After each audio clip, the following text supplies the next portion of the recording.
Assalamualaikum to all of you. Class Nursery Subject English. आज हम matching करेंगे. Match the alphabets to alphabets. Alphabet को पहचान कर सामने वही सेम अल्फ़ाबेट दे रखा है, उसी से हमें मैच करना है. सबसे पहले है ए, तो हम इसको ए से मैच कर देंगे. नेक्स्ट सी, फिर सी से मैच कर देंगे. एच से मैच कर देंगे. पी फॉर पैरट, इसको पी से मैच कर देंगे. नेक्स्ट है क्यू फॉर क्वीन, इसको हमने मैच कर दिया क्यू से.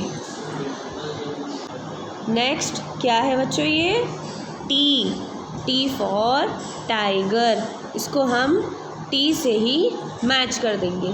सेम अल्फ़ाबेट को पहचान कर हमें उससे सिर्फ मैच करना है और कुछ नहीं करना.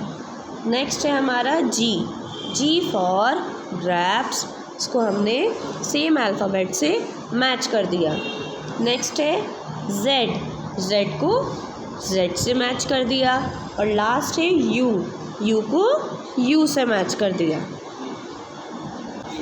तो आप सभी को ये मैचिंग अपनी नोटबुक में नोट डाउन करनी है. Thank you.